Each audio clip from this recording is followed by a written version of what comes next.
नमस्कार, मी Sneha. Thank you for watching Snehi diaries and welcome back to the channel. तर आज गाईज मी लास्ट टाइम स्किन केअरचा व्हिडिओ अपलोड केला. ओके. आणि आज म्हटलं 2-3 व्हिडिओ जे असे सिट डाऊनच येणार आहे नॉर्मल, कारण मला असं वाटतंय की मी एवढ्या ट्रिपचे सगळे व्हिडिओ टाकले, पण त्या व्हिडिओमध्ये मला एवढं डिस्कस करता नाही आलं आणि फायनली ट्रिप संपलेलीच आहे. सो म्हटलं एक छान असा सिट डाऊन व्हिडिओ करूया आणि म्हटलं मी काय एक्सपिरियन्स केला आणि माझा काय म्हणजे काय पॉझिटिव्ह होतं, काय निगेटिव्ह होतं, तुमच्याबरोबर ते शेअर केलं पाहिजे असं माझं मत होतं. तर म्हटलं एक व्हिडिओ केलंच पाहिजे त्याच्यात. तर तुम्ही त्याला किती लाईक कराल किती नाही कराल हे तुमच्यावर आहे, पण मला असं वाटलं की एक केलंच पाहिजे म्हणून मी केलंय आज. ओके. सो यात मी तुम्हाला सांगणार आहे की माझा ऋषिकेशचा अनुभव कसा होता, मसुरीचा अनुभव कसा होता, पण त्याआधी मी तुम्हाला सांगेल की ही ट्रिप कशी घडली ती. आणि yes, without wasting in time let start with the video. May be हा व्हिडिओ मोठा होऊ शकतो, प्लीज बेअर. सो फर्स्ट मी तुम्हाला सांगते की ही ट्रिप कशी काय प्लॅन झाली. Okay. So in the month of March असं काही हे नव्हतं की आम्हाला कुठे जायचं आहे फिरायला. ओके. मला आणि रोहितला कुठेतरी जायचं होतं, बट त्याचं प्लॅन नव्हतं की कुठे जायचं आहे. अँड मग मार्च एंड होता माझं असं झालं की यार कुठेतरी जाऊया. आता मी स्वतः हे झालेली की अरे आता सुट्ट्यांचा पण सीझन ॲक्च्युली यावेळेस नव्हतं जायला पाहिजे होतं, कारण खूप क्राऊड असतो सगळीकडे. But I don't know Y ते माझ्या डोक्यात आलं आणि मग मी रोहितला बोलले पण जाऊया. कुठे जायचं म्हणून मला ॲक्च्युली स्नोच्या जागेवरती फिरायला जातं, जिथे स्नो होतं तिथे. सो माझं असं खूप होतं की यार मला मनालीला जायचं आहे. उटी पण होतं, पण मला उटीला नव्हतं जायला, कारण उटीला स्नोफॉल अँड नव्हता काहीसा प्रकार. उटी माझ्या ऑप्शनमध्ये म्हणजे सगळे मला बोलत होते की उटीला जाऊ, उटीचं अजून नाईस हिल स्टेशन आहे असं तसं, पण मला तिथे नव्हतं जायचं. I don't know why, for some reasons मला तिकडे नव्हतं जायचं. अँड माझ्या डोक्यामध्ये एकच होतं की मला शिमला मनाली करायचं आहे. तर मी सगळ्यांना विचारते, मग सगळे बोलतात ते की Manali is good and all. मग नंतर म्हटलं, मग मी आयटनरी बनवली. मग मी टूर्स अँड ट्रॅव्हल्स बरोबर पण त्यांची आयटनरी काढली. तर ते माझ्या बजेटच्या बाहेर जात होते आणि एकदम पेमेंट करणं पण माझ्यासाठी ते खूप पॉसिबल नव्हतंच. सो आय वॉज लाईक की अभि हा प्लॅन स्किप करायला लागेल.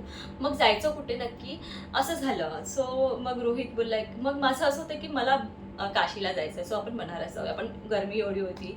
पण रोहित समहाव बोलले की मला नाही, काशीला तिथे नाही जायचं आहे मला. म्हणजे ठीक आहे. मग म्हटलं आपण यावेळेस जास्त मोठी ट्रिप नाही प्लॅन करूया, सो आपण कुठेतरी जवळपास जाऊया. सो आमचं असं प्लॅन पण ठरलं की मालवणला जाऊया. मग वन डे परत रोहित, मग हे झालं डिसाईड की चल ठीक आहे मालवणला जाऊ, नंतर आपण कुठेतरी जाऊया. मग नंतर रोहित मला आला आणि मग बोलतो की मग काय ठरवलं का कुठे जायचं. आणि आय वॉज लाईक की यार म्हणजे हिंट भेटतायत की नाही मालवण पण नाही, सो आता कुठेतरी जाऊया वेगळीकडे. सो मग मग माझ्या अशा लिस्टमध्ये आलं की अजून कुठे जाऊ शकतो.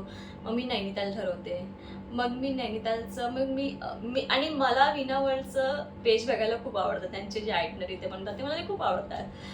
तर मग माझी एक कलिग आहे, ती मला बोलली की मॅम मसुरीला जा, मसुरी इज गुड. आणि मग मी विचार केला की ठीक आहे मसुरी, पण आता माझ्या मनात तुम्हाला मी खरं सांगते, मसुरी ही जागा माझ्या विजन बोर्डमध्ये होती. ठीक आहे. पण मला तिकडे नव्हतं जायचं, कारण मला स्नोफॉल बघायला, स्नोच्या जागी जायचं होतं. But somehow I don't know why, युनिव्हर्सला काय हवं होतं, त्यांनी मला मसुरीच असं पकडून ठेवलं की तुला मसुरीला जायचंय. आता ही जागा मला माहितीये, मला जायचं आहे या जागेवरती. ही माझ्या विजन बोर्डमध्ये कुठेतरी आहे, माझ्या बकेट लिस्टमध्ये आहे ती जागा, पण मला ती आता नव्हती जायची. अँड आय वॉज लाईक की यार ठीक आहे, आता काय नाही तर कधी काय करायचं तिथेच जाऊया, असं झालं माझं. अँड आय वॉज लाईक की ठीक आहे. बट युनिव्हर्सचा हा खूप मोठा संकेत होता माझ्यासाठी की तू प्लॅन केलंयस वर्षाच्या आधी की तुला इथे जायचं, अँड आता तू वेगळ्या ठिकाणी जायचं प्लॅन करते, पण युनिव्हर्सने ठरवलंय की तुला तिकडेच जायचं. अँड हे असं होतं की मग सतत ती गोष्ट बघत राहिली की ठीक आहे आता ही ट्रिप आपली पूर्ण करायचीच, कारण आता आपण नाही बोलत आहोत, युनिव्हर्सच सांगते की तू जा या ठिकाणी, असं होतं ते. सो येस, ती फायनली मग त्याच्या आयटनरी बघितल्या, मग फ्लाईट्सचे रेट बुक केले. मग ज्या आयटनरीमध्ये मी विनावरची खूप आयटनरी बघितली, मी त्यांची ही नाही करत आहे, त्यांचं काय म्हणतात स्पॉन्सर नाही करत आहे, पण मी सांगते. मग त्याच्यानंतर त्यांच्यात दाखवत होते की ते नैनिताल ते पण फिरवतात, मग ते हरिद्वार पण फिरवतात, ऋषिकेश पण फिरवतात. सो मग मी साईड बाय साईड ते पण बघायला लागले की 5 दिवसात ते कव्हर करू शकतो का. आणि आम्ही असं कोणत्या टूर्स अँड ट्रॅव्हल्स थ्रू नव्हतो गेलो, आम्ही आमचंच गेलो होतो. So yes. आणि सेकंड मसुरीचं असं झालं की मला असं थोडं मग नंतर मी खूप बघितलं पिक्स, अँड आय वॉज लाईक की यार तो महाबळेश्वरवाली वाईब देते. तर ती मला परत बोलते माझी कलिग की नाही तिचं नाव कीर्ती आहे, ती बोलते नाही नाही मॅम तुम्ही जा, तुम्हाला खरंच खूप आवडेल तिकडचे व्ह्यूज अँड ऑल ऑल. म्हटलं ठीक आहे, आता ही एवढं बोलते आणि ही जाऊन आली आहे, सो म्हटलं काहीतरी असेल, अदरवाईज ती एवढं नाही बोलणार. ओके, सो अशी मग मग रोहित बरोबर डिस्कस झालं. रोहितला पण मग रोहित मला ठीक आहे तुला जायचं तर आपण जाऊया म्हणून. म्हटलं ठीक आहे. मग असं मग आमचे फ्लाईट, मग आम्ही सर्वात आधी तर फ्लाईटचे तिकीट्स काढले, मग हॉटेल रूम्स बघितले आणि मग आमची आयटनरी फिक्स होती की इथे तेच जायचं आहे. तसा प्लॅन बनला आणि आम्ही रेडी झालो. तर हे असं ओव्हरऑल ह्याच्या मागचा बॅकग्राऊंड होता की मला जायचं होतं कुठे, युनिव्हर्सने मला कुठे पाठवलं, कारण ते माझ्या बकेट लिस्टमध्ये होतं आणि तुला इकडे जायचं आहे म्हणून युनिव्हर्स मला सतत हे नोटीस देत होती की तुला जायचंच आणि हे झालं. तर ही ट्रिप अशी घडली. ओके, आता आपण स्टार्ट करूया की ऋषिकेशमध्ये मी काय अनुभवलं आणि मी मसुरीमध्ये काय अनुभवलं. पण त्याआधी ऋषिकेशचे काही क्लिप्स आहेत ते तुम्ही बघून घ्या आणि मग आपण भेटू.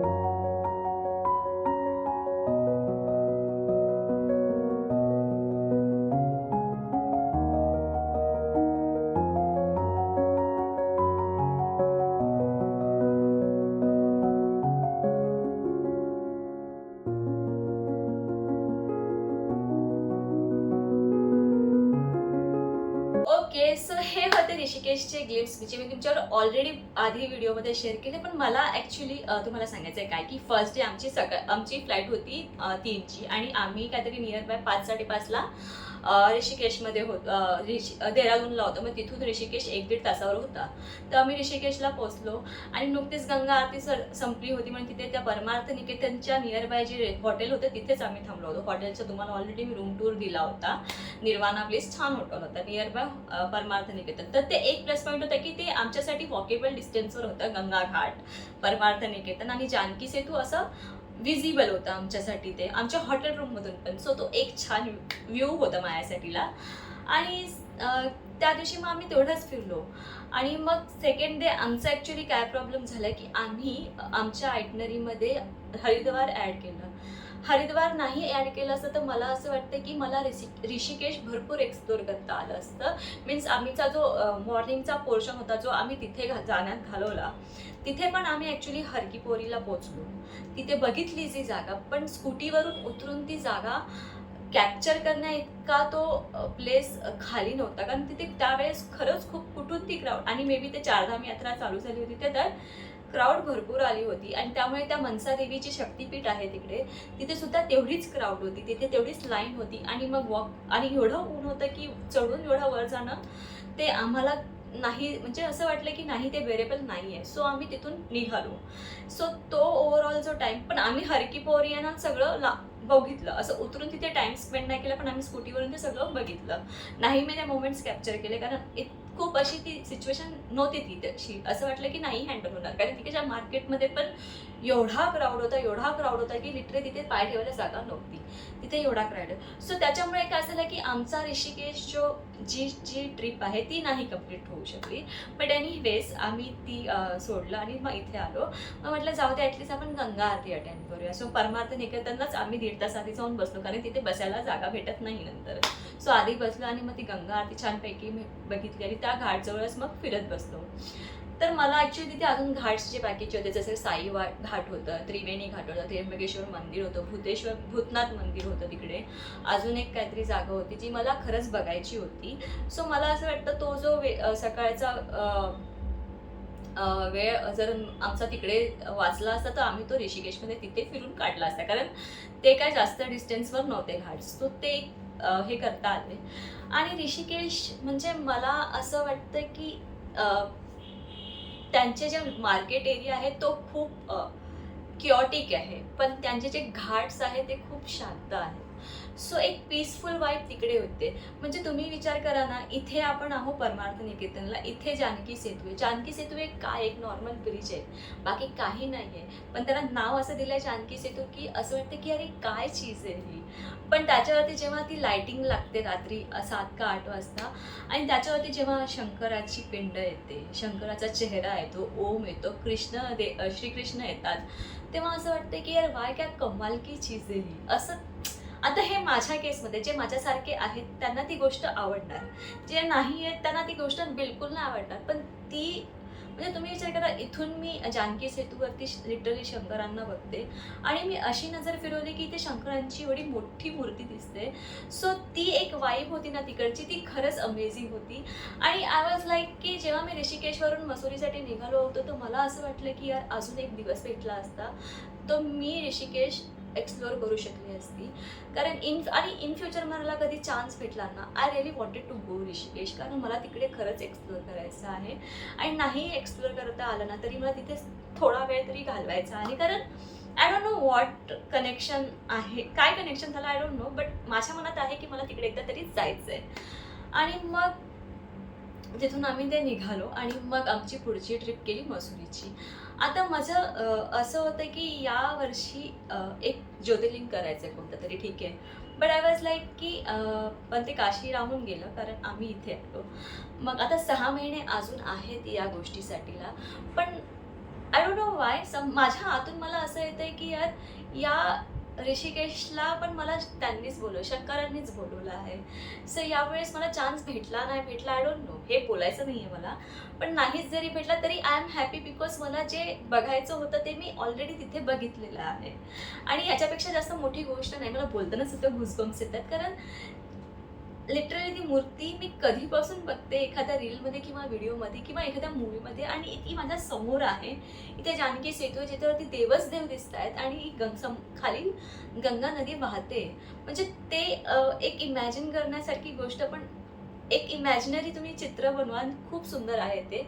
आणि हे फक्त जे माझ्यासारखे आहे त्यांनाच ते आवडणार. ओके, सो हा सगळा ओव्हरऑल माझा ऋषिकेशचा एक्सपिरियन्स होता. आणि हा आता व्हिडिओ खूप मोठा झाला आहे, सो मी याला कट डाऊन करून सेकंड पार्ट त्याचा जो आहे मसुरीचा, की मी तिथे जाऊन काय एक्सपिरियन्स केलं ते तुमच्याबरोबर शेअर करेन. सो स्टे ट्यून आणि भेटूया लवकरच नेक्स्ट ब्लॉगमध्ये. बाय.